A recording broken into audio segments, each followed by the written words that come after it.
पर जब हम rules, data, system, process, objectively investment decisions लेते हैं, उसको हम क्वांट बोलते हैं, क्वांट इन्वेस्टिंग बोलते हैं.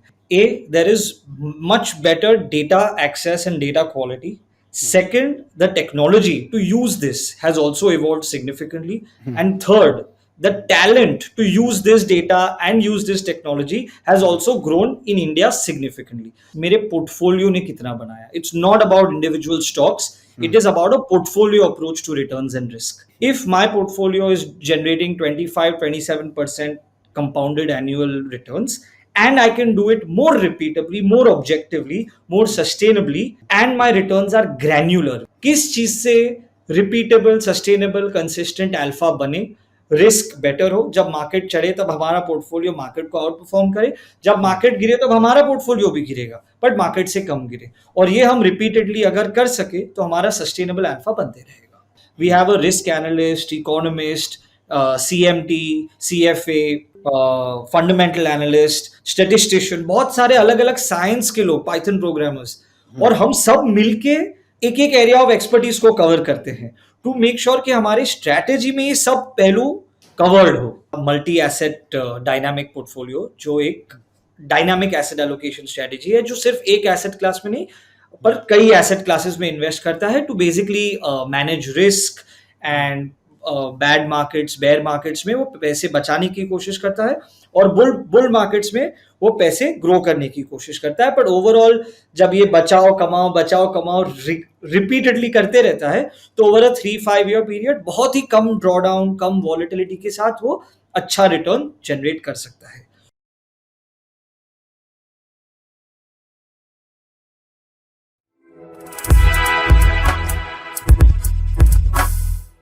जय हिंद दोस्तों, मेरा नाम है नीरज और आप देख रहे हैं मार्केट की बात ग्रो के साथ. स्वागत है आप लोगों का मार्केट की बात के एक और दमदार एपिसोड के अंदर. आज के एपिसोड में हम लोग क्वांटिटेटिव इन्वेस्टिंग मतलब क्वांट इन्वेस्टिंग पे खूब सारी बातें करेंगे. 2022 में क्वांट इन्वेस्टिंग बहुत चर्चा में रही, और क्यों ना रहे, आखिर इन्वेस्टर्स को काफी अच्छे रिटर्न्स जो है इस अप्रोच से मिले हैं. आज के हमारे स्पीकर इंडिया के यंगेस्ट फंड मैनेजर हैं और साथ साथ में क्वांटिटेटिव इन्वेस्टिंग के one of the most definitive voices भी हैं. वो काफी पैशनेट है क्वांट इन्वेस्टिंग को लेकर. उन्होंने प्रभुदास लीलाधर को क्वांट इन्वेस्टिंग में लाने में काफी अहम भूमिका निभाई है by building a team of CAs, CFAs, economist, CMTs, risk analyst and Python programmers, ताकि क्वांट इन्वेस्टिंग के वेरियस अप्रोचेस को अच्छे से कवर कर सके. वो ये मानते हैं कि जो गूगल मैप्स ने नेविगेशन के लिए किया, quant holds a similar potential to do with the investing. Quant investing basically एक data driven, rule based, objective and unbiased तरीका है इन्वेस्टमेंट डिसीजन के लिए. ये एक टेक ड्रिवन अप्रोच लेकर ह्यूमन बायस को रिमूव कर देता है, इन्वेस्टर्स को एक रिपीटेबल और सोफिस्टिकेटेड इन्वेस्टमेंट एक्सपीरियंस देता है. I am talking about mister Siddharth Vora. Siddharth is the head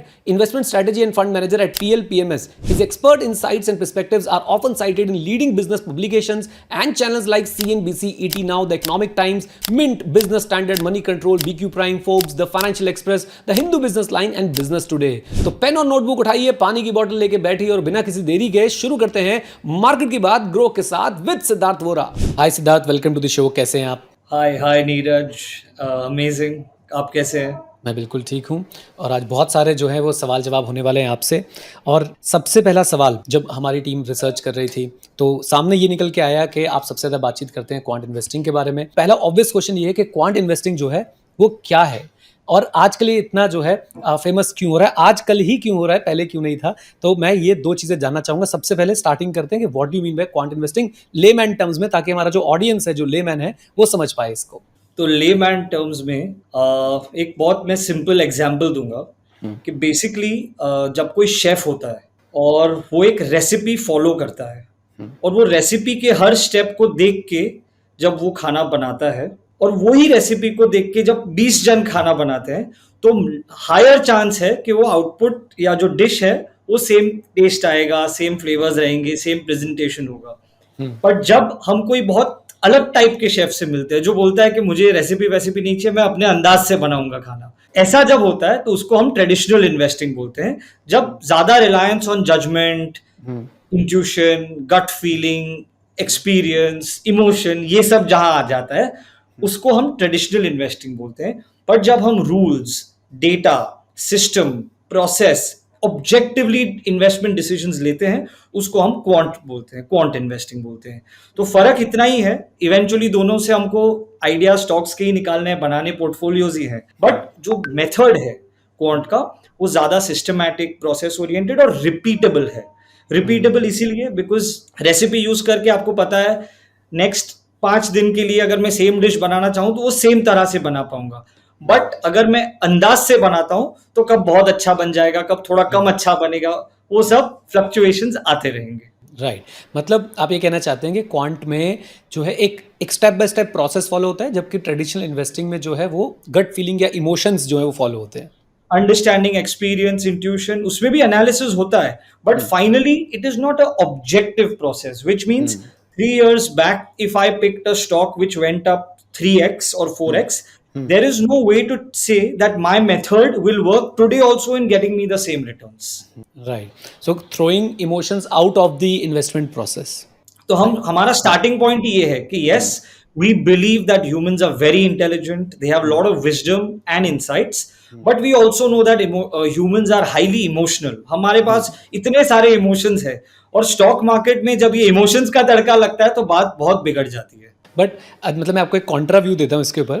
what I feel के इमोशंस का तड़का लगता है तो बात कभी कभी बनती भी बहुत अच्छी है। फॉर एग्जांपल अगर हम जितने भी अपने इंडिया के जो लेजेंड इन्वेस्टर्स रहे, अगर मैं उनकी बात करता हूँ तो समहाउ आई फील कि शायद उस समय क्वांट नहीं था या वो उनके पास इतना डेटा का एक्सेस नहीं होता था and they invested on the basis of emotions. इस पे क्या टेक है आपका? इस पे 2 टेक है। फर्स्ट टेक ये है कि आज के टाइम में why quant is becoming so popular, right? There is much better data access and data quality. Second, the technology to use this has also evolved significantly. And third, the talent to use this data and use this technology has also grown in India significantly. जब data, technology और talent तीनों आपको जो ingredients हैं quant के वो जब available हो जाते हैं, then you need somebody to really bring all the different sciences, from fundamentals, technicals, economics, statistics together to create a perfect, not a perfect, but a very sophisticated investment solution. And your second thing is how did all the traditional star legend fund managers do it? So usually I think India में हमारे mind में एक बहुत बड़ा misconception चलता है कि ये स्टॉक 15 साल में 100 गुना हुआ या 50 गुना हुआ। ऐसे सब हम बहुत स्टोरीज सुनते हैं कि ये स्टॉक हुआ, बट मेरा टेक उस पर एक ही लाइन का है, स्टॉक भले 100 गुना हुआ, as an investor, as a fund manager आपने घर कितना पैसा लिया, क्योंकि उसमें 2 बड़े सवाल आ जाते हैं। First, how much of my wealth और portfolio was allocated to that stock. 100 गुना जो स्टॉक हुआ उसमें मेरा 100% पोर्टफोलियो था, 3% था, 2% था। That is one very big thing. Second problem is जब ये जर्नी हुआ 0 to 100 या 1 to 100 का, उसमें कई बार स्टॉक 1 से 5 गुना हुआ, फिर 5 से आधा हुआ। How do you know how many fund managers, investors have actually been through the entire journey from 1 to 100? That is very, very doubtful, right? Because कई बार 1 रुपए का स्टॉक जब 5 रुपया होता है या 100 रुपए का स्टॉक जब 500 रुपया होता है, it is possible that people might move out of that investment. And it is also possible that people might move out at the worst time when there's a bear market or a correction and there's a deep correction in a favorite stock that you own, you again might move out of that also. So the idea is not कि एक stock ने कितना पैसा बनाया या legendary investors ने एक stock पे कैसे किया। फाइनल आउटकम इज मेरे पोर्टफोलियो ने कितना बनाया। It's not about individual stocks, it is about a portfolio approach to returns and risk. If my portfolio is generating 25-27% compounded annual returns and I can do it more repeatably, more objectively, more sustainably, and my returns are granular, which means मेरे portfolio में 1 या 2 stock नहीं है जो बड़े बड़े win दे रहे हैं, मेरे में ग्रैन्युलर हर स्टॉक छोटा छोटा रिटर्न देके जाता है या मिड साइज रिटर्न देके जाता है। I would prefer that approach where repeatability is higher. Right आपने जो एक बात बोली अभी कि हम जब बात कर रहे थे इमोशंस को बाहर निकालने की, मैंने बोला कि बहुत सारे लेजेंड इन्वेस्टर्स ने जो है अपने इमोशंस को शायद यूज़ करके बहुत बड़ा वेल्थ क्रिएट किया है। इसमें मेरा एक और क्वेश्चन है, इसी टॉपिक में मेरे पास एक और क्वेश्चन है कि फॉर एग्जांपल मैं किसी स्टॉक का नाम ले लेता हूँ only for educational purposes, let us से टाइटन, राइट? तो क्वांट इन्वेस्टिंग के हिसाब से अगर हम टाइटन में इन्वेस्ट करते तो वो हमें कैसे बचाता कि हमें इसे नहीं बेचना है, या क्वांट इन्वेस्टिंग हमें एक पॉइंट पे बोलता कि नहीं भाई अब इसका टाइम आ गया है, फॉर एग्जांपल वो 10 रुपये का था वो 100 का हो गया है, तो हमें लगता है ओके 10 टाइम्स हो गया, ना उसको बेच दिया जाए और दूसरे स्टॉक में जो है पैसा लगाया जाए, या क्वांट इन्वेस्टिंग हमें वहाँ पे बना के रखता। मैं ये जानना चाहता हूँ एक लेमैन के लिए। सो टाइटन ने लेट अस अज्यूम लास्ट 10 साल में 20% से ऊपर का ही कंपाउंडेड एनुअल रिटर्न दिया है, राइट?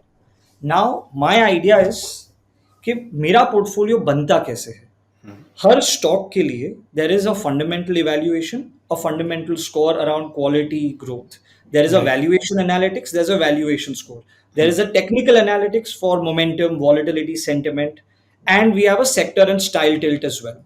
तो हर स्टॉक के लिए जब ये स्कोर्स निकलते हैं तो मेरे पोर्टफोलियो में मुझे चाहिए कि हमेशा जो टॉप 25-30 स्टॉक हो वो रहे, विच मीन्स टाइटन 10 साल में, जब 10 साल का लंबा पीरियड है, 10 साल के पीरियड में मेरे पोर्टफोलियो में वो 50% भी टाइम स्पेंड करता है, तो बट वैसे टाइम पे टाइम स्पेंड करे जब वो रिटर्न देता है। बिकॉज हर स्टॉक के 3 फेज होते हैं। एक, जब वो अपने ट्रेंडिंग फेज में होता है, जब सारे फंड्स इन्वेस्टर्स उसको अक्यूमुलेट करते हैं अग्रेसिवली बिकॉज नंबर्स अच्छे आए हैं, आउटलुक अच्छा दिया है, कमेंट्री पॉजिटिव है, ग्रोथ फेज में है। फिर एक ऐसा साइकिल आता है जब वो कैपेक्स करता है, ग्रोथ इज कमिंग और slowing down from a peak growth और पीक मार्जिन सिनेरियो। ऐसे टाइम पे स्टॉक कई बार कंसोलिडेट या स्टैग्नेट होता है, तो it is not necessary that I hold that stock in that period. And then there is a third phase that every stock goes through, which is the downtrend or the bear market phase for every security, which happens due to internal or external changes. या management change हुआ, या competitive intensity बढ़ गया, या कोई regulation change हुआ, या date ज्यादा ले लिया, there could be multiple reasons, but a stock goes through these 3 cycles. I'm only concerned with having those 25-30 stocks in my portfolio at a given point of time, which are in their best phase at that point. And if Titan is in the best phase, it will keep staying in my portfolio. Losers will keep getting eliminated. So we have not designed an exit mechanism at a security level. Our exit mechanisms are defined at a portfolio level. The weaker stocks, जिसका score drop हो रहा है वो अपने आप बाहर हो जाए, जिसका स्कोर बढ़ रहा है वो अपने आप अंदर आ जाए। तो हमारा कोई अफेक्शन है ही नहीं कि टाइटन से ही मैं रिटर्न बनाऊं। I can make returns from a railway company. I can make returns from defense stocks. I can avoid IT sector for 1.5 years also, which I have done for the last 1.5 years. उसके पहले 1 साल IT overweight था. So we can do all of this, right?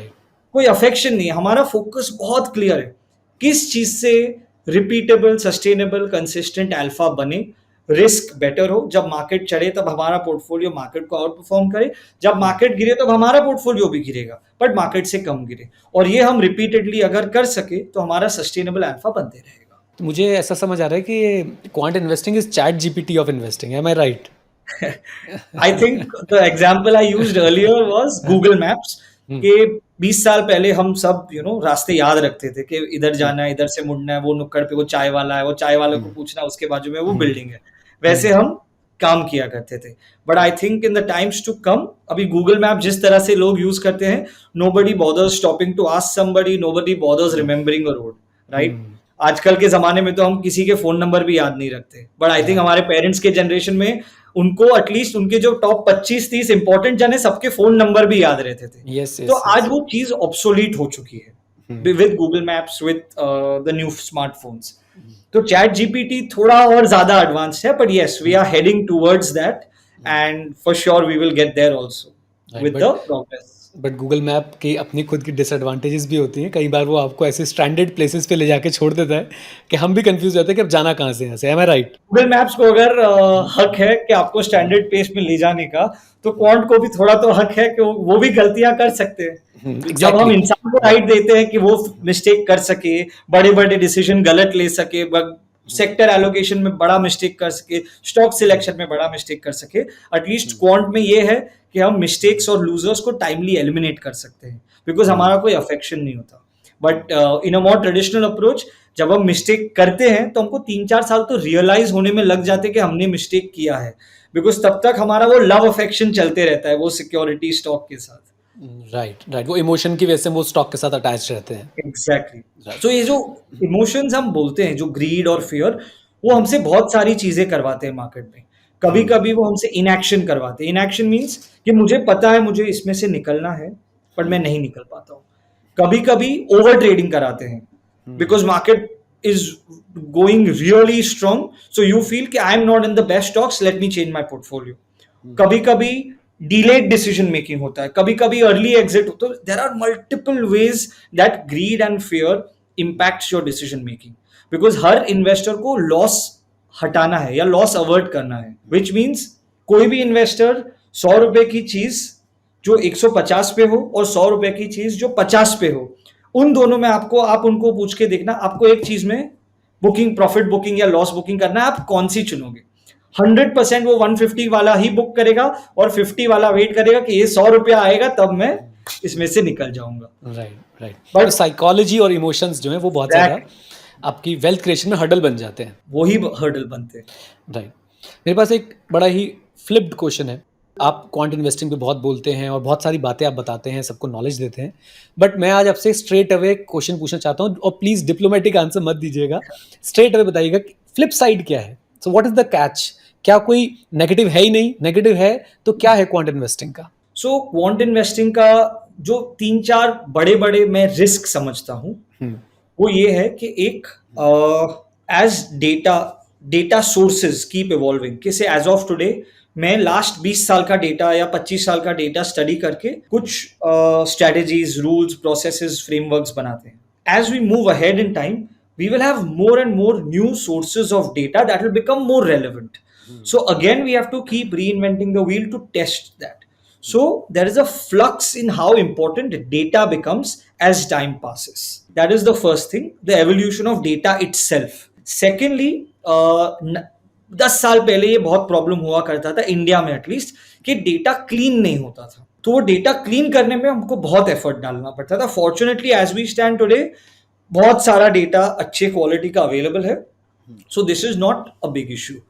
Third is जो बड़ा risk है globally वो है कि क्वांट इन्वेस्टिंग मॉडल्स कई बार ब्लैक बॉक्स बन जाते हैं। फॉर्चुनेटली हम वो रास्ते पे नहीं जा रहे हैं। ब्लैक बॉक्स मीन्स आप अपने कंप्यूटर को ही बोल रहे हो कि आप ये इक्वेशन मुझे सॉल्व करके दो, मुझे इस तरह के रिटर्न्स चाहिए, मुझे इस तरह का रिस्क प्रोफाइल चाहिए, मुझे इस तरह से आप एक स्ट्रेटेजी बना दो। तो कंप्यूटर एक मैथमेटिकल सॉल्यूशन डालेगा to get those returns, but उसमें प्रॉब्लम क्या है कि जो पास्ट में चला है वो आगे चलने नहीं वाला है, बिकॉज कंप्यूटर उसको ऑप्टिमाइज करता है। Optimise means just to give you a 20% return number, वो कुछ ऐसे खुद रूल्स बना देगा जो पास्ट के डेटा पे सूट करते हैं, बट जैसे हम आगे जाएंगे, जब वर्ल्ड इवॉल्व होगा, वो तभी सूट नहीं होंगे। इसीलिए हम ये रिस्क को कैसे डील करते हैं, तो हमने डे वन से बहुत क्लियर थे कि हम रूल्स बेस्ड लॉजिकल आर्किटेक्चर पे काम करेंगे, बिकॉज जो रूल्स हैं वो काफी टाइमलेस होते हैं। If your rules are robust and adaptive to the changing scenarios, आप अपने पोर्टफोलियो का रिस्क रिटर्न अच्छे से मैनेज कर सकते हो। बट अगर आप ये काम कंप्यूटर पे छोड़ देते हो कि आप रूल्स बनाओ, तो तब बहुत बड़ा रिस्क आ जाता है, बिकॉज फंड मैनेजर खुद ही नहीं समझ पाता कि उसका मॉडल क्या कर रहा है, क्यों कर रहा है। तो ये जो black box style of investing है क्वांट में, वो एक बहुत ही रिस्की टेरिटरी है मेरे हिसाब से। राइट। एंड कहीं ना कहीं मुझे ऐसा लग रहा है, और देखिए मेरे सारे क्वेश्चंस ना एक लेमैन वाले क्वेश्चंस हैं, तो आपको थोड़ा सा परेशान कर सकता हूँ मैं उसमें, बट आप एक्सपर्ट हैं तो डेफिनेटली हम आपसे सारी जानकारी लेना चाहेंगे। कहीं ना कहीं मुझे ऐसा लग रहा है कि मेजॉरिटी डिसीजंस कंप्यूटर और थोड़ा सा अपना जो नॉलेज है, अपना जो टैलेंट है, अपना जो अगेन वो इमोशंस हैं, वो थोड़ा बहुत हम लोग इसमें इन्वॉल्व रखना चाहिए हमें। M I right? ओके, तो आपने आधे से बराबर पकड़ा है, पर मैं पूरा वो पिक्चर कंप्लीट कर देता हूँ। हाँ। इसमें ट्रेडिशनल इन्वेस्टिंग में हम इंसान like humans make the investment decisions. In quant investing we make the investment rules, strategy and processes, and those make the decisions. If I want to change, I don't change the decision, I change the rule. अगर मैं गलत जाता हूं तो मैं rule को touch करता हूं, डिसीजन को टच नहीं करता हूं। तो ह्यूमन इंटेलिजेंस और इनसाइट से हम रूल्स बनाते हैं, जहां बहुत एक्सपीरियंस और अंडरस्टैंडिंग की जरूरत है, क्योंकि हमारे टीम में we combine a very very diverse team. We have a risk analyst, economist, CMT, CFA, fundamental analyst, statistician, बहुत सारे अलग अलग साइंस के लोग, पाइथन प्रोग्रामर्स, और हम सब मिलके एक एक एरिया ऑफ एक्सपर्टीज को कवर करते हैं टू मेक श्योर कि हमारी स्ट्रैटेजी में ये सब पहलू कवर्ड हो। तो हमारा फोकस सिर्फ अंडरस्टैंडिंग ऑफ मार्केट से उसको रूल्स में कैसे कन्वर्ट करे, उसको टेस्ट करे। अगर हमारे रूल्स में ताकत है तो हमारे स्ट्रैटेजी में ताकत है। In quant investing the fund manager is not the hero, the strategy design is the hero, because हम परफॉर्मेंस लक से, चांस से, स्किल से नहीं लाते हैं, हम परफॉर्मेंस बाय डिजाइन लाते हैं। तो वही एक फर्क है। राइट। तो अब मैं आपसे जानना चाहता हूँ कुछ रूल्स जो आपने बेसिक रूल्स बनाए हों, जो आपने अपने कंप्यूटर को बताए हों, आपकी जो इतनी आपने ज़बरदस्त टीम के बारे में आपने बताया, तो कुछ बेसिक रूल्स मैं ज़रूर जानना चाहूँगा, या स्ट्रैटेजी जो आप बोल रहे थे, कुछ बेसिक स्ट्रैटेजी डिज़ाइन में ज़रूर जानना चाहूँगा। अगर कॉन्फिडेंशियल नहीं है तो प्लीज़ शेयर कीजिए। काफ़ी कॉन्फिडेंशियल भी है, पर एटलीस्ट मैं एक आपको ओवरव्यू थोड़ा दे सकता हूँ। हुँ, तो हम 2 स्ट्रैटेजीज़ चलाते हैं। एक है हमारा मल्टी एसेट डायनामिक पोर्टफोलियो, जो एक डायनामिक एसेट एलोकेशन स्ट्रैटेजी है, जो सिर्फ़ एक एसेट क्लास में नहीं, पर कई एसेट क्लासेस में इन्वेस्ट करता है to basically manage risk and bad markets, bear markets में वो पैसे बचाने की कोशिश करता है, और बुल मार्केट्स में वो पैसे ग्रो करने की कोशिश करता है। पर ओवरऑल जब ये बचाओ कमाओ रिपीटेडली करते रहता है, तो ओवर अ 3-5 ईयर पीरियड बहुत ही कम ड्रॉडाउन, कम वॉलेटिलिटी के साथ वो अच्छा रिटर्न जनरेट कर सकता है। तो मैक्रो जो मल्टी एसेट स्ट्रेटेजी है, उसके लिए मैक्रो फैक्टर्स बहुत ज्यादा इंपॉर्टेंट है। Macro factors means interest rate का क्या हो रहा है, मार्केट में लिक्विडिटी बढ़ रहा है या घट रहा है, इन्फ्लेशन का क्या हो रहा है, how are the global equity assets valued, valuations का क्या है, कौन से एसेट में ट्रेंड है, मतलब मोमेंटम है, कौन से एसेट में ज्यादा रिस्क है, इन्वेस्टर्स का सेंटिमेंट क्या है। So we cover multiple aspects, from macros, liquidity, monetary, sentiment, risk, momentum, technicals, to decide कि कौन से एसेट में हमको रहना चाहिए। To give you a very real example, so हमने लास्ट 3 साल में क्या देखा दुनिया में। फर्स्ट हमने देखा कि कोविड आया, उसके बाद हमने देखा कि ग्लोबली गवर्नमेंट्स ने इंटरेस्ट रेट कम करना शुरू किया to support the economy, liquidity बढ़ा दिया। जब लिक्विडिटी बढ़ जाता है मार्केट में, तब पैसा बढ़ जाता है। जब पैसा बढ़ जाता है तो 2 चीजें होती है। एक, मेरा जो फिक्स्ड रेट ऑफ इंटरेस्ट है वो बहुत कम हो चुका है, तो उधर से मैं कुछ पैसा कमा ही नहीं सकता, तो मुझे हायर यील्ड की तलाश में इक्विटीज के पास जाना पड़ेगा, तो रिस्क एसेट्स को बढ़ावा मिलता है। दूसरा, because there is more liquidity in the system, it's like water, it has to find its own space, where will it go, again it will chase risk assets। तो कोविड के बाद का जो रैली था वो किस चीज से फ्यूल हुआ था? प्योर लिक्विडिटी ड्रिवन रैली था। अब क्या हुआ उसके बाद? देन गवर्नमेंट्स रियलाइज कि हमको इंटरेस्ट रेट बढ़ाना है, बिकॉज ये कुछ ज्यादा ही लिक्विडिटी सिस्टम में आ गया है, इन्फ्लेशन बहुत हाई है, जियोपॉलिटिकल स्ट्रेस है, economies are slowing down, so they basically started increasing the interest rate. ये जब किया तब एक सिनेरियो वापस घूम गया। फर्स्ट, रिस्क फ्री रेट बढ़ने लगा, तो लोगों को लगा कि जब रिस्क फ्री रेट में ही मुझे पैसा मिल रहा है तो मैं इक्विटी का रिस्क लूं क्यों? First, so they move again from equity to fixed income. Second, the liquidity started contracting in the system, इसके वजह से वापस इक्विटी में टेंशन आया, करेक्शन आया, बेयर मार्केट आया। तो ये 2 चीज से हम क्या समझ सकते हैं कि अगर मेरा understanding of how liquidity impacts asset classes is very clear, then I can create rules around it। Simple rule is liquidity बढ़ रहा है तो risk assets में रहो, liquidity कम हो रहा है तो risk off assets में रहो। ये एक रिलेशन हो गया। दूसरा relation is to do with sentiment and inflation। जब ट्रेडिशनली भी हमने पढ़ा है, सुना है कि जब इन्फ्लेशन बढ़ता है तो gold is a better asset to be in, but ये रिलेशन इतना सिंपल नहीं है, क्योंकि इन्फ्लेशन और लिक्विडिटी और डॉलर इंडेक्स, ये तीनों का रिलेशन गोल्ड से है। तो हम ये मॉडल कर सकते हैं कि जब DXY, इन्फ्लेशन और इंटरेस्ट रेट का ऐसा आउटकम आए तो हम गोल्ड में रहे, बट सिर्फ इन्फ्लेशन बढ़ रहा है पर DXY बढ़ रहा है तो हम गोल्ड में ना रहे। सो ये सब हम रूल्स पहले तो विजुअलाइज करते हैं, फिर उसको टेस्ट करते हैं, फिर उसको इंप्लीमेंट करते हैं। Now coming to equities, stock selection के लिए भी हमको ट्रेडिशनल फंडामेंटल नॉलेज से पता है कि yes, we should not over pay for stocks. Valuation बहुत दे दोगे तो you will have a risk. You should not buy poor quality stocks because they are not very safe. You should not buy stocks which don't have a good growth trajectory, right? ये 3 हमको पता है। Technical से हमको क्या पता है कि you should always buy stocks when they have a good technical strength and a good technical risk reward, जो एक अप ट्रेंड में हो। ये हमको टेक्निकल एनालिसिस सिखाता है।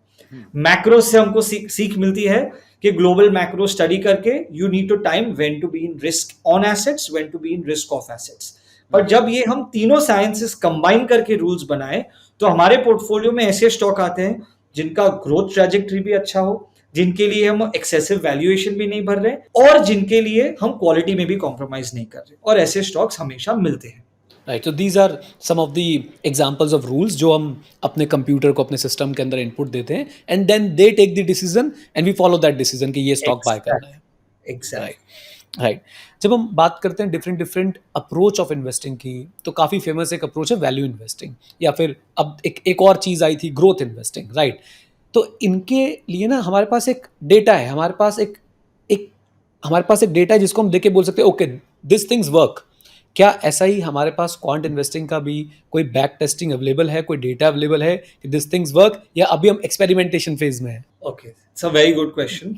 एंड मेरा जो एक्वा करके हमारा एक जो स्ट्रेटजी है, पीएमएस स्ट्रेटजी है, जिसका illustration is adaptive quant unbiased alpha aqua, which is like water, which can take any shape. So aqua strategy का biggest strength, or I would say the most unique feature, is that it is agnostic to style, but it is adaptive across styles. इसका मैं मतलब थोड़ा हाँ, और exactly. So historically, markets work in regimes. Sometimes when the economy is in an expanding phase, growth style of investing does very well. When there is economic uncertainty, quality style of investing does very well. When we are in an economic downturn and in bear markets, a low volatility or low risk style of investing does very well. When there is a liquidity infused bull market, momentum style of investing does very well. And when interest rates are increasing and liquidity is coming out of the system, value style of investing does very well. Now, you need to understand that एक investor जैसे मैं, मेरा अगर style value है या quality है, मैं खुद का स्टाइल चेंज नहीं कर सकता भले दुनिया में कुछ भी हो जाए. But when you are using a quantitative approach, you can create a models. Aqua strategy is based purely on that कि फर्स्ट वी आइडेंटिफाई कि हम कौन से इन्वेस्टमेंट रेजिम में हैं, वैल्यू, ग्रोथ, क्वालिटी, मोमेंटम कौन से रेजिम में है. उसके बाद उसके हिसाब से आप पोर्टफोलियो को अलाइन करो या टिल्ट करो. तो हमारा बेसिक पॉइंट यही है कि एक style of investing does not work across market cycles. You have to be adaptive across the different styles. And yes, we have back tested this also. So हमारे बैक टेस्ट के result ये 3-4 important data points highlight करते हैं. Firstly कि quantitative जो aqua strategy है उसका historical test हमें कहता है कि 80% of the times our strategy outperforms the benchmark on an absolute basis. 70% of times our strategy outperforms the benchmark on a quarterly basis. 60% of the time our strategy outperforms the benchmark on a monthly basis. 99% of the times our strategy outperforms the benchmark on a 3-year basis. So this is the kind of outperformance that can be generated by creating adaptability in your portfolio. And multi-factor जो एक approach हम कहते हैं कि एक आप सिर्फ value, सिर्फ ग्रोथ, सिर्फ क्वालिटी, कोई एक को मत चुनो, अब सबको कंबाइन करो. Valuation, growth, quality, technical, sector selection, ये सब कंबाइन करो. और दूसरा पहलू इसका है कि आप स्टाइल को भी अडेप्ट करो. जब हम ये 6 के 6 फैक्टर के साथ खेल सकते हैं, तब हमारा आउट परफॉर्मेंस तगड़ा हो सकता है. राइट, आप कुछ स्टॉक्स ऐसे बता सकते हैं जो इस एक्वा स्ट्रेटजी पे आपने रिसेंटली आपने प्लस किए हो और माइनस किए हो, यानी इनमें एंट्री ली हो और एग्जिट लिया हो? स्टॉक्स के नाम तो मैं I am not allowed to disclose it, but what I can really talk about is some of the broader style and sector calls that we have taken. So I think post 2021, post October, November 2021, for bulk of the time, our strategy has been value oriented for most, say 7-8 months out of the last 15 months, and for the other part, quality and low vol oriented, low risk oriented. Only recently, I think 2 months back, we are shifting focus back from value and quality to momentum, growth, high beta. So we are managing beta also at a portfolio level. तो ये बड़ा एक regime shift है. और ये अभी you know कि inflation अभी पीक आउट हो रहा है, interest rate hike cycle bulk of it is behind us. Global macros are turning positive. The risk of trade is over. So geopolitics का जो stress है वो most of it factor in हो चुका है.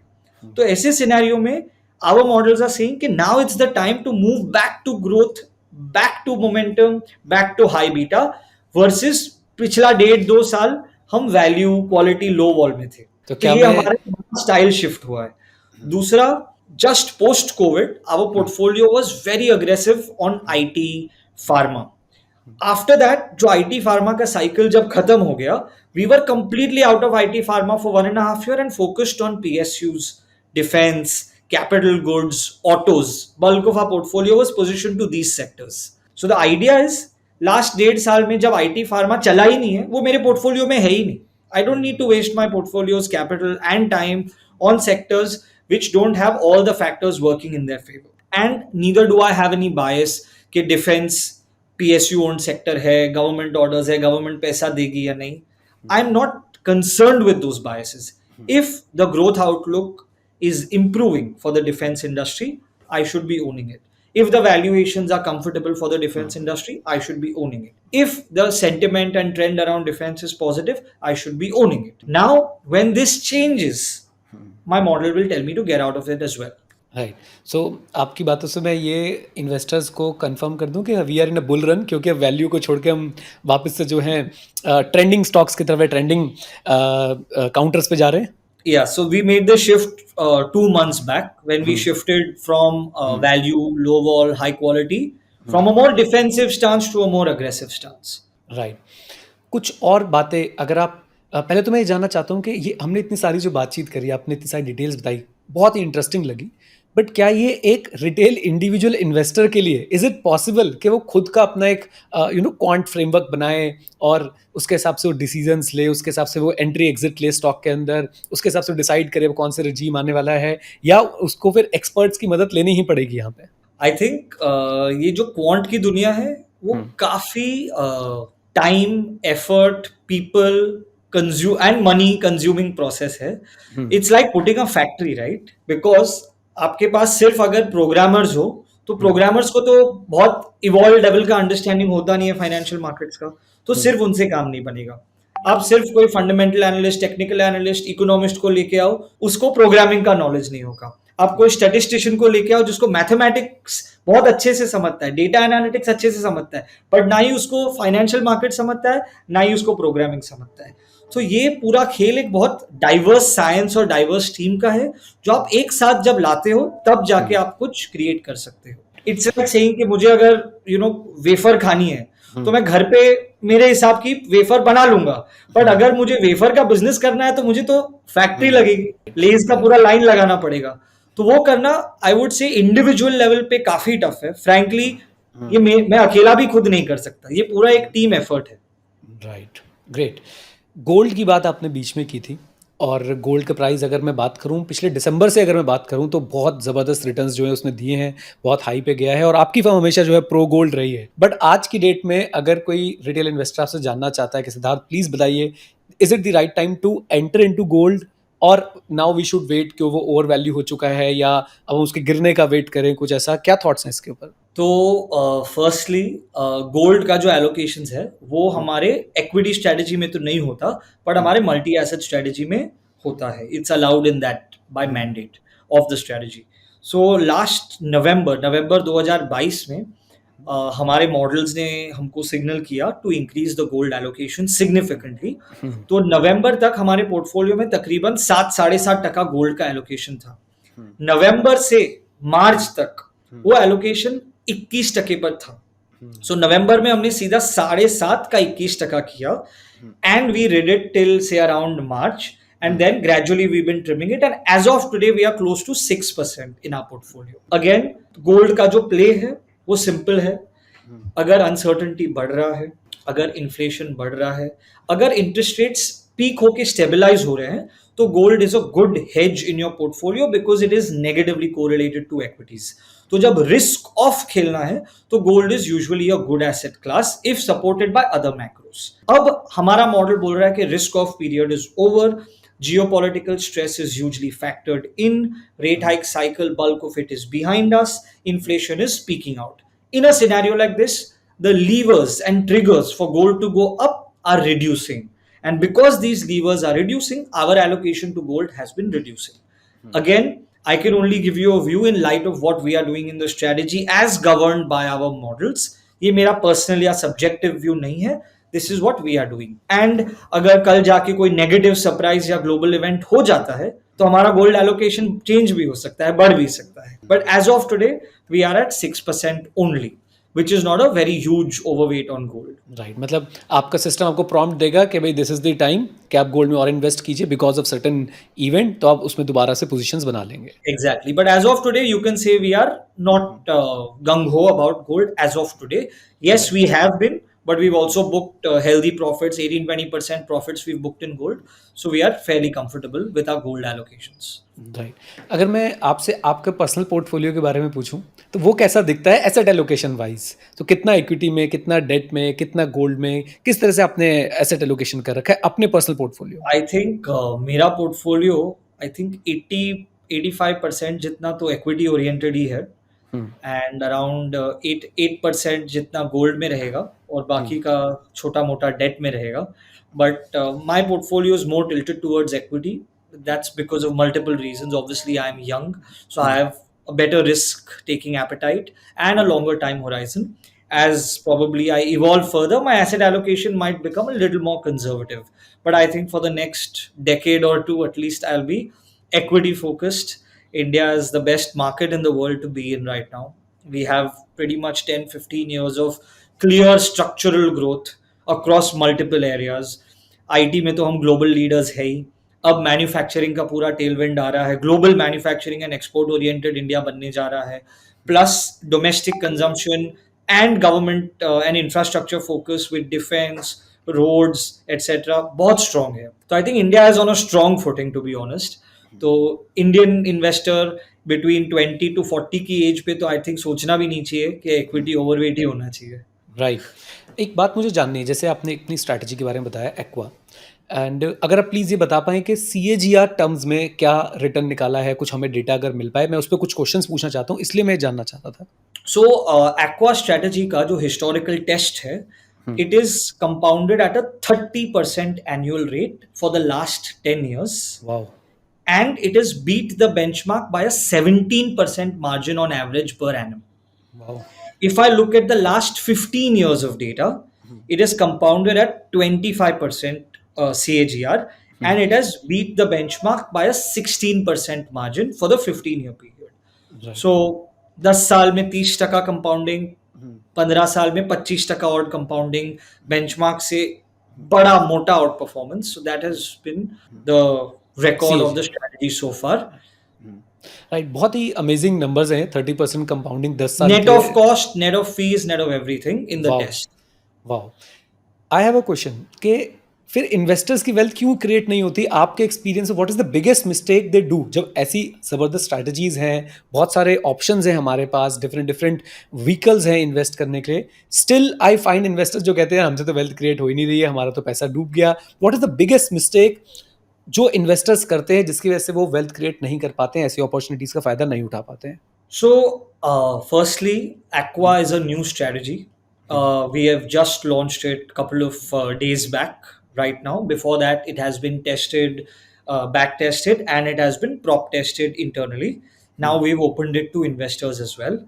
Secondly, investors' wealth creation and fund returns, they are very different sciences, different subjects altogether. मैंने US का एक बहुत अच्छा रिपोर्ट पढ़ा था कुछ महीनों पहले, जहां वो लोग क्या बोल रहे थे कि इन्वेस्टर्स को पैसा बनाने के लिए खुद के इमोशन पे कंट्रोल करना चाहिए. यूजुअली आपके भी दोस्त होंगे जो बड़े से बड़े गंदे बेयर मार्केट में पूरा पैसा रिडीम कर लेते हैं, बिकॉज उनको फियर घुस जाता है कि अब मार्केट यहां से और नीचे जाएगा, so they redeem at the wrong time. And peak of the bull market में उनको लगता है कि अभी सब अच्छा है, अब इन्वेस्ट करो, so they invest, they enter at the wrong time. तो ये जो हर्ड मेंटालिटी है कि you get out of the markets when everything is horrible and you enter the markets when everything is looking very rosy, I think that is the biggest reason why investors don't make money. अगर आप कोई mutual fund के return देखोगे या index के return देखोगे, उसमें आपको दिखेगा कि ये फंड ने 10 साल में 20% बनाया, बट वो फंड के कितने इन्वेस्टर ने उसमें से 20% बनाया, because they would have stopped investing when markets are down, when they should have actually doubled their SIPs. And started investing when markets are up, when they should have actually reduced their SIPs or maintained their SIPs as is. तो fund का performance कैसा है versus investor उसमें से कितना निकालता है, वो बहुत complicated subject है. It's mainly because of all the emotional biases that cloud our decision making and drive us in the wrong direction. But I think with 2 or 3 cycles now, investors have also realized कि the best time to invest is actually when things are horrible. ये अब evolve हो रहा है. We are becoming more and more efficient and smart as investors. So I think next decade should see a better investment outcome for Indian retail investors also. Right, let's hope for the best. मुझे एक दो questions और हैं मेरे पास. एक question है कि जब हम बात करते हैं क्वांट की, तो आपने बताया कि हम उसमें एक सिस्टम बेस्ड एंट्री और एग्जिट लेते हैं, राइट. मुझे ऐसा लगता है कि वहाँ पे टैक्स का इम्पैक्ट कैसे आता है मैं जानना चाहता हूँ, क्योंकि जब आप सिस्टम बेस्ड एंट्री और एग्जिट लेते हैं तो बहुत फ्रीक्वेंट एंट्री और एग्जिट होते होंगे, जिसे नॉर्मल लैंग्वेज में हम लोग चर्निंग बोलते हैं. तो चर्निंग बहुत ज़्यादा रहती होगी. क्या उसकी वजह से टैक्स की इम्पैक्ट की वजह से रिटर्न्स पे कुछ इम्पैक्ट आता है? सो आज के दिन में इंडिया में लॉन्ग टर्म कैपिटल गेन्स 10% पे है. Yes. Short term capital gains 15% पे है. So the tax differential is 5%. So I have to weigh, right. First मैं सोचूं कि मैं एकदम लो चर्न स्ट्रेटेजी बनाऊं जहां पे रिटर्न सैक्रिफाइस कर सकता हूं मैं, पर टैक्स एफिशिएंट हो.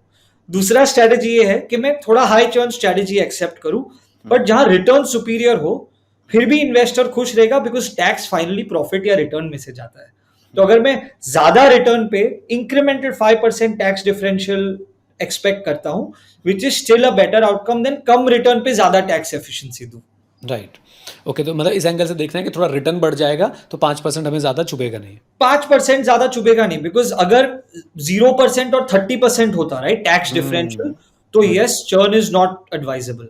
बट मत 5% बोलिए, निर्मला सीतारमण जी सुन लेंगी और कर देंगी. नहीं नहीं, मुझे तो डर लगता है आजकल सेबी रोज रोज कोई ना कोई नया लॉ लेके आ रहा है. Right, right. Okay, just to clarify, अभी जो एक्वा स्ट्रेटेजी की हम सीएजीआर की बात कर रहे थे, वो बैक टेस्टेड सीएजीआर है. That is back tested, historically tested, net of cost CAGR. Right.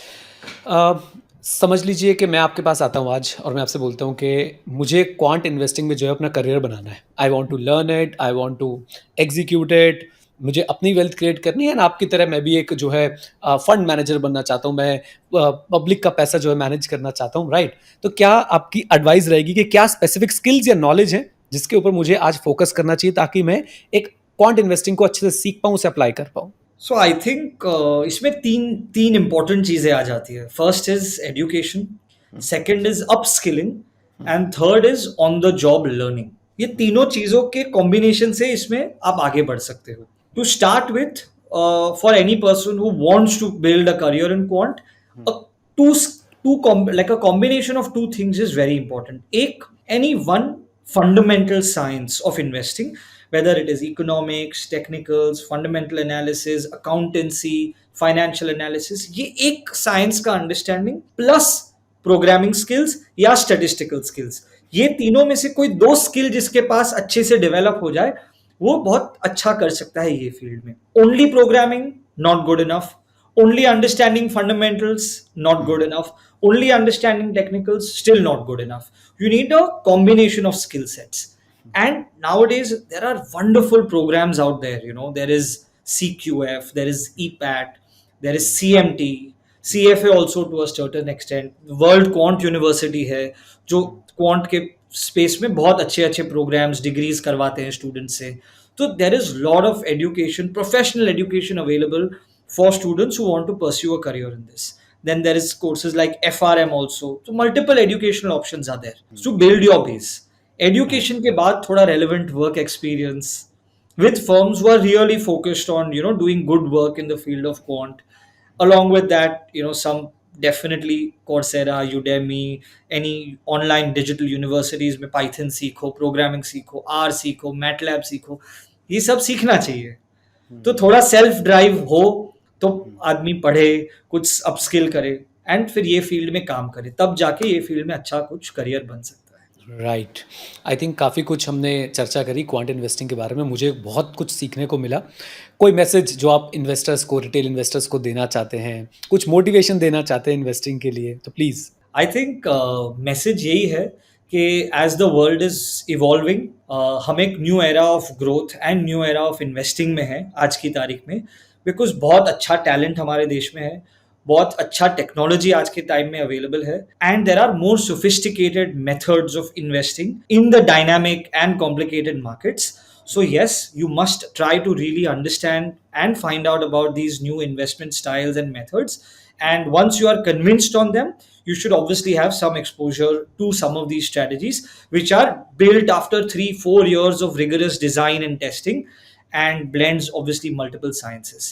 This is on a investing or choosing a fund manager.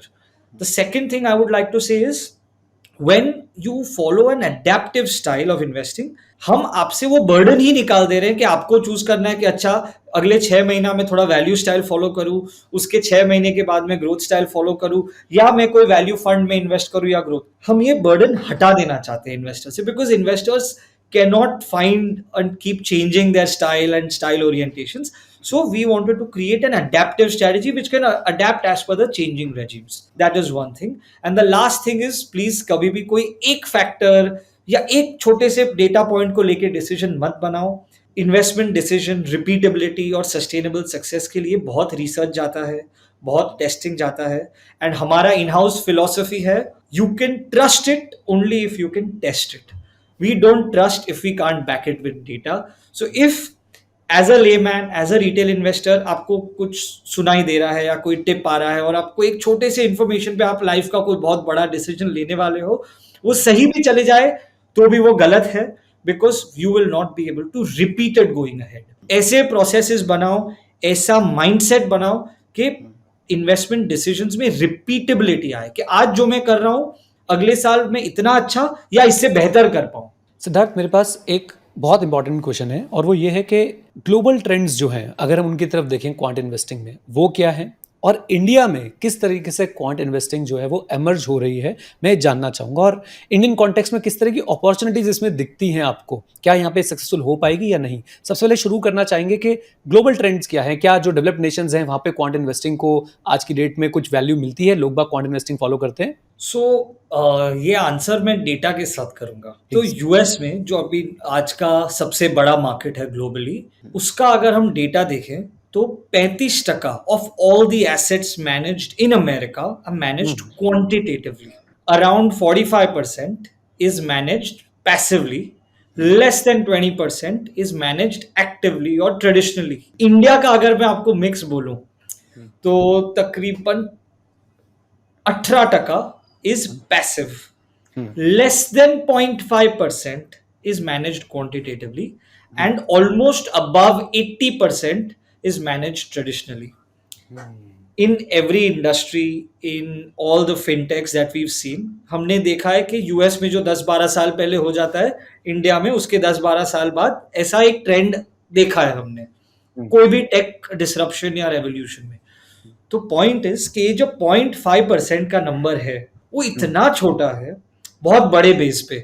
तो ये जब 0.5 10 भी हो जाता है over the next decade, it's still a multibagger opportunity in India, Right. from an investor's perspective and from an entrepreneurship and entrepreneur's perspective as well. Right. और इसका दूसरा पर्सपेक्टिव ये भी है कि अब मैं जा रहा हूँ और ढूंढ रहा हूँ ऐसी कंपनीज जो क्वांट इन्वेस्टिंग कराती है, उनके स्टॉक्स खरीदने की कोशिश करता हूँ. राइट. ऐसा है ही नहीं ना. ये अभी सब न्यू एज मोर नेसेंट कंपनीज होंगे ज्यादा. राइट. जो राइट. कर रहे हैं. सो आई थिंक अभी जो ट्रेंड आपने जो मुझे बताया, यूएस का जो मुझे आपने नंबर्स बताए, क्या ऐसे नंबर्स और डेवलप्ड नेशन में भी लगभग ऐसे देखने को मिलता है कि क्वांट की तरफ ज़्यादा झुकाव है? हमने एक्चुअली ज्यादा काम तो यूएस के ही डेटा पे किया है, तो it will not be right for me to comment on say Europe और some China for that matter. तो US is a great proxy for developed nations, I would say. Right. बिल्कुल ठीक है. एंड यहाँ से एक ट्रेंड ये पता लग रहा है कि धीरे धीरे क्वांट की तरफ जो है लोगों का झुकाव बढ़ेगा, और साथ साथ में कहीं ना कहीं पैसिव की तरफ भी लोगों का झुकाव बढ़ेगा. राइट. एब्सोल्युटली. दोनों एक्टिव और पैसिव के बीच में आता है क्वांट. पैसिव क्या करता है कि सिर्फ वो एक इंडेक्स लेके उसको रेप्लिकेट कर देता है. उसका main advantage is low cost, cost बहुत कम है, और अंडर परफॉर्मेंस का रिस्क ही नहीं है. अगर निफ्टी 15% गिरा तो मैं भी 15% गिरूंगा. आउट परफॉर्मेंस का भी चांस नहीं है, बट एटलीस्ट इन्वेस्टर को ये नहीं लगे कि मैंने फीस भी दिया और अंडर परफॉर्म भी कर रहा हूं. So that is why passive is becoming popular. Quant is becoming popular because it is not as slow as passive. It is fairly dynamic. The cost is higher, but the expected outcomes are also more sophisticated or superior. And active का struggle ये है, the cost is on the very high side compared to passive and quant. At the same time, historically, performance has not been that impressive. I mean, 95% of actively managed mutual funds in the large cap category have underperformed the benchmark on a 3 or 5 year basis. Right. So that is where all the dilemmas start coming, right? That you're having a high cost, but you're not delivering out sustainable, significant outperformance. And that is why the AUM is moving to passive. And globally भी यही trend play out हुआ है. Right right एक चीज़ मैं आपसे और पूछना चाहता हूँ, ऐसे कौन से क्रिटिकल डिसीजंस होते हैं जो इफेक्ट करते हैं या कंट्रीब्यूट करते हैं एक इन्वेस्टमेंट के रिटर्न्स को? क्या हमने इमोशंस के बारे में बात करी, हमने बायस के बारे में बात करी, बट फिर भी अगर मैं उनको डिसीजंस के नाम से जानना चाहूँ या डिसीजंस के रूप में जानना चाहूँ, तो क्या मेजर ऐसे डिसीजंस होते हैं जो सीधा सीधा आपके इन्वेस्टमेंट रिटर्न पे इम्पैक्ट डाल देते हैं? तो इसका भी जवाब मैं क्वांट की बात कर रहे हैं तो डेटा से ही मैं तो जवाब दूंगा आज प्लीज. इसका. राइट. तो ग्लोबली एक स्टडी है, एक यूनिवर्सिटी का स्टडी है जिसने कुछ 120 इयर्स का एसेट क्लास का रिटर्न्स स्टडी किया एंड उसके बाद एक कंक्लूजन पे आए कि 91% of all investment returns are attributable to your asset allocation decision. उसका मतलब ये है कि अगर मैं सही टाइम पे सही एसेट में हूं और सही टाइम पे गलत एसेट के बाहर हूं तो 90% काम मेरा उसी डिसीजन से हो जाता है. ये एक स्टैटिस्टिक है. राइट. दूसरा हमारा इंटरनल रिसर्च जो प्रोप्राइटरी रिसर्च है उससे हमने ये फाइंड आउट किया कि तकरीबन 75% of your returns can be attributed to your sector selection decision, which means अगर मैं बेस्ट सेक्टर के सबसे घटिया स्टॉक में भी हूं तो भी मेरा investment outcome is better than सबसे घटिया सेक्टर के सबसे best stock. Which means if IT, for example, or metals, for example, is out of favor as a sector due to any global cyclical macro challenges, and I pick the best IT stock, for example, Infosys, I'm not going to make meaningful returns if the sector's outlook is not positive, if the sector is not having improving sentiment. Then any stock I pick in that sector should not yield meaningful returns. Right. On the other hand, if I just get my sector call right, such as railways, such as PSU Bank, defense, all these mainly unpopular sectors for a very long time. But whoever got this right, फिर इसमें आप कोई भी stock ले लो, you will make solid money. So 75% of your returns come from this decision. सही sector में या सही थीम पकड़ा है कि नहीं और टाइम पे बाहर निकला हूं कि नहीं. And your third decision which we believe is very very critical is your style decision. So हमारे attribution के हिसाब से 69% of your returns come from your style decision, which means कभी value follow करूं, कभी growth investor बन जाऊं, कभी low risk investor बन जाऊं, कभी momentum investor बन जाऊं. If you meet any fund manager, if you tell them कि you are known for doing growth investing or you're known to follow a GARP strategy or you're known as a value investor, but value अभी 10 साल out of favor है, तो why don't you become a momentum investor for 1-2 years? No fund manager is going to agree. They cannot change their style. It's as inherent to them as language. You cannot change your style because you cannot change your language. कल आपको Russia भेज दूं, आप थोड़ी Russian में बात करोगे, नहीं कर सकते, राइट? क्वांट वो कर सकता है. Right. I think these three are key pillars. Asset allocation 91%, sector selection 75%, and style selection close to 69-70%. Right. I think जो बात हम पहले कर रहे थे कि रिजीम अगर हमें पता चल जाए तो हमें अपना इन्वेस्टमेंट स्टाइल जो है वो उसी के हिसाब से बदल लेना चाहिए कि अभी किस तरह का रिजीम चल रहा है. फॉर एग्जांपल आपने बताया अगर बुल रन आ रहा है तो हमें अपना इन्वेस्टमेंट स्टाइल उसके हिसाब से ग्रोथ ओरिएंटेड स्टॉक्स में लगा देनी चाहिए. M I right? Absolutely right. एक आपने स्ट्रैटेजी की हमने चर्चा करी थी, एक्वा स्ट्रैटेजी. पहली बात तो मैं उसके नाम से, उसके थॉट प्रोसेस से बहुत इन्वेस्ट हुआ, जो बहुत ज़्यादा इंटरेस्ट मुझे लगा, बहुत मैं अमेज हुआ जो आपने उसको एक्वा नाम देके उसको अपने वाटर जैसी प्रॉपर्टी देने की कोशिश करी है कि वो जैसा रास्ता बनता जाएगा वो उस पर चलती जाएगी. मैं जानना चाहूँगा एक्वा स्ट्रैटेजी के बारे में और भी कुछ अगर आप बताना चाहें, कुछ इंटरेस्टिंग थॉट प्रोसेस उसके पीछे का बताना चाहें या कुछ फैक्ट्स हो आपके पास जो बताना चाहें तो मैं ज़रूर जानना चाहूँगा. तो एक्वा स्ट्रैटेजी के लिए हमारा जो इसका इन्वेस्टमेंट फ्रेमवर्क है, जो इन्वेस्टमेंट रूल्स हैं, उसको हम बोलते हैं 6S investment framework. And it's a play on success. So success with 6S. तो हमारी जो 6S है वो इसमें बहुत इंपॉर्टेंट है. तो जो फर्स्ट S है दैट इज सेक्टर रोटेशन. जैसे मैंने आपको बताया कि I am not going to be biased कि ये सेक्टर में मैं इन्वेस्ट करूंगा ही और इसमें मैं इन्वेस्ट करूंगा ही नहीं. ऐसा हमारे पास कोई बायस नहीं है। जो सेक्टर में मैं मार्केट्स को आउट परफॉर्म या बेंचमार्क को आउट परफॉर्म कर सकता हूं, मैं वो सेक्टर में इन्वेस्ट रहूंगा। That is my first S. Second S is style alignment. कौन से रेजिम में कौन सा स्टाइल अडॉप्ट करना है और उसी के हिसाब से पोर्टफोलियो को अलाइन करना है, विच मीन्स मैं नहीं बोल रहा हूं कि मैं सिर्फ वैल्यू स्टाइल से काम करूंगा।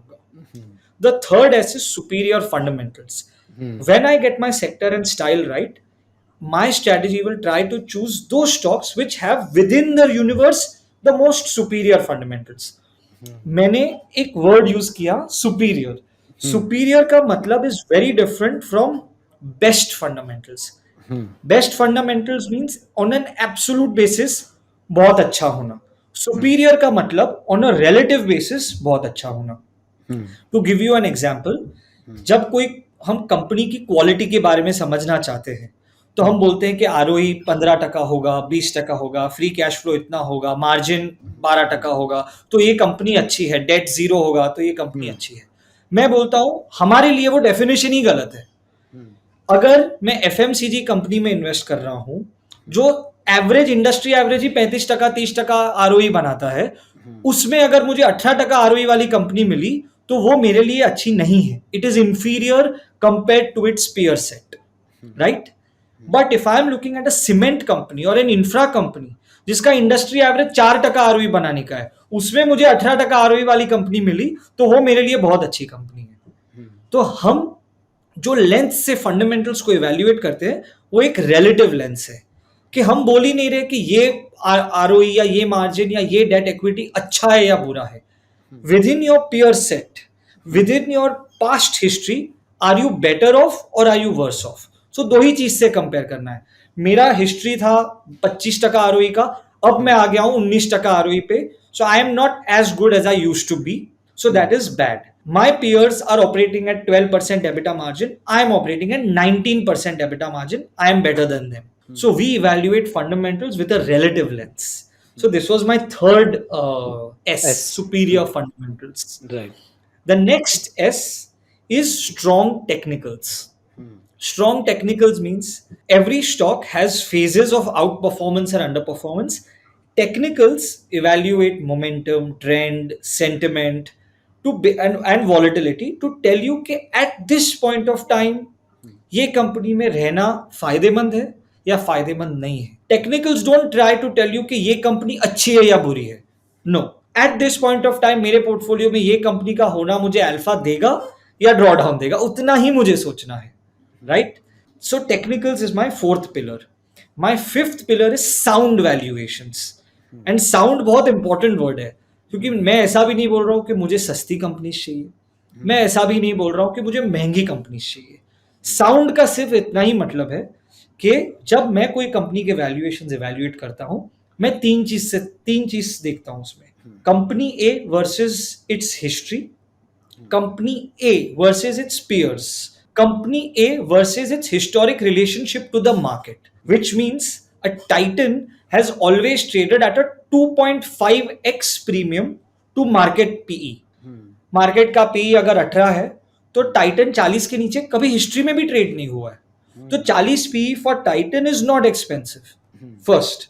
सेकेंडली, पूरा जो कंज्यूमर यूनिवर्स है ऑन एन एवरेज 35 से 55 PE के बीच में ट्रेड करता है। तो within the universe where does Titan stand? I will not compare a Titan to a PSU bank and say कि PSU बैंक तो 0.8 प्राइस टू बुक पे चल रहा है, Titan 5 times price to book पे चल रहा है, तो ये सस्ता है पर ये महंगा है, ऐसा मैं नहीं बोलूंगा। It has to be relative comparison to its peers, to its industry set and to its history. And history is the third thing which is very important. अगर कोई कंपनी 100 के पी पे ट्रेड कर रहा था, फॉर एग्जाम्पल डीमार्ट, अब वो आ गया है से 65-70 के पी पे, तो versus it's history it has become cheaper. But does that mean DMart is a good investment? We also have to evaluate the growth, the quality, the technicals to come to the conclusion कि अभी मैं इसमें पैसा डालूंगा कि नहीं। Every factor plays its own role. It's like a cricket team. Right. Fast bowler भी चाहिए, स्पिन बॉलर भी चाहिए, विकेट कीपर भी चाहिए, कैप्टन भी चाहिए, लेफ्ट हैंड वाला बैट्समैन भी चाहिए, राइट हैंड वाला बैट्समैन भी चाहिए। तो पूरा जब टीम एक साथ बनता है तब जाके you can win. I can't have any one style of batsmen or bowlers. And my last S is superior risk management. I think this is the Risk- most important. या रिस्क मैनेजमेंट में I think हम 4 चीजें करते हैं. First is to do with being flexible across asset allocation. कि strategy अपने आप bull markets या एक्सपेंशनरी फेजेस में mid and small cap overweight हो जाता है, थोड़े डिफेंसिव मार्केट में लार्ज कैप ओवरवेट हो जाता है. सिमिलरली इन मतलब जब स्ट्रेटेजी को लग रहा है कि अभी कंजर्वेटिव होने का टाइम है, तब वो अपने आप पोर्टफोलियो का बीटा कम कर देता है.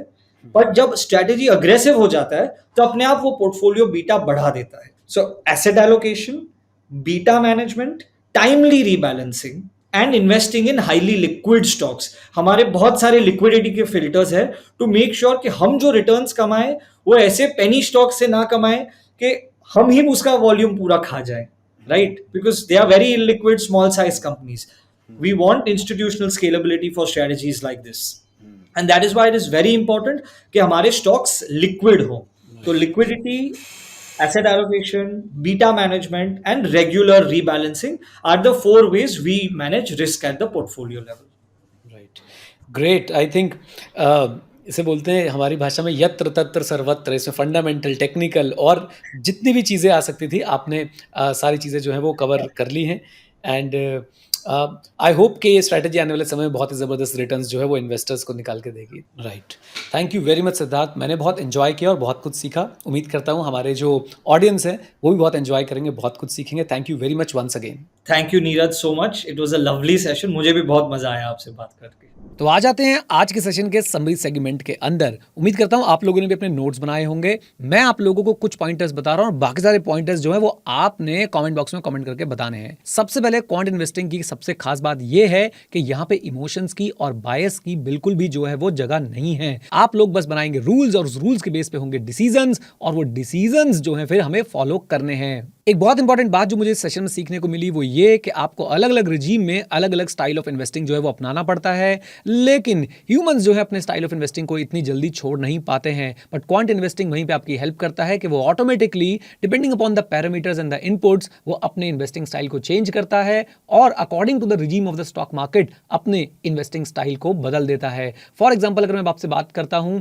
कि जब बुल रन चल रहा हो तो आपको ग्रोथ ओरिएंटेड कंपनीज के अंदर जो इन्वेस्ट करना चाहिए. जब लिक्विडिटी टाइट हो जाए तो आपको वैल्यू इन्वेस्टिंग के प्रिंसिपल्स को फॉलो करते हुए इन्वेस्ट करना चाहिए. लेकिन एक इन्वेस्टर के लिए पॉसिबल नहीं है कि वो अपना स्टाइल जो उसके अंदर बिल्कुल जा चुका है उसको बदले. इसलिए क्वांट इन्वेस्टिंग जो है आपके इस डिसीजन को अपने आप पैरामीटर्स के बेसिस पे लेता रहता है और आपके इन्वेस्टिंग स्टाइल को according to the stock market regime बदलता रहता है. क्वांट इन्वेस्टिंग के बहुत सारे फायदे तो हमने देखे ही. हमने एक इसकी फ्लिप साइड भी देखी कि क्वांट इन्वेस्टिंग कभी कभी सिर्फ एक ब्लैक बॉक्स अप्रोच बन के रह जाती है, जहां पे हम जब सारा काम जो है कंप्यूटर पे ही डाल देते हैं और हम उसके अंदर फ्यूचर को इनकलकेट नहीं कर पाते हैं तो हमारी क्वांट इन्वेस्टिंग गलत भी हो सकती है. फॉर एग्जांपल आप कंप्यूटर से बहुत सारे रूल्स बता के जो डिसीजंस निकलवाएंगे वो हो सकता है डिसीजंस सही बैठे आपके पास्ट के हिसाब से, लेकिन फ्यूचर में क्या होने वाला है उन चीजों पे कंप्यूटर शायद आपकी मदद ना कर पाए. जैसा कि मैंने पहले भी कहा था कि क्वांट इन्वेस्टिंग में फंड मैनेजर का जो रोल होता है वो होता है रूल्स बनाने को लेकर. एक बार जब रूल बन जाते हैं तो उन रूल्स के बेसिस पे जो डिसीजन आते हैं उसके साथ फंड मैनेजर्स छेड़छाड़ नहीं करते हैं,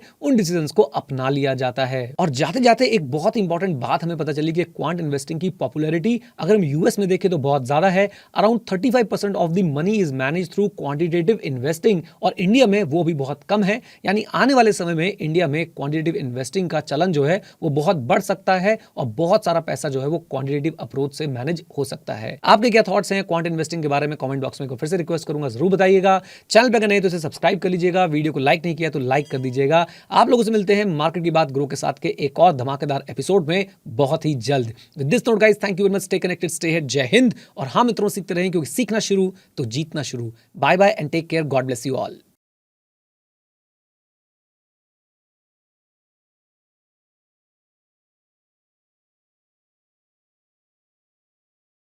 Investment in securities market are subject to market risks. Read all the related documents carefully before investing. Please read the risk disclosure documents carefully before investing in equity shares, derivatives, mutual fund, and or other instruments traded on the stock exchanges.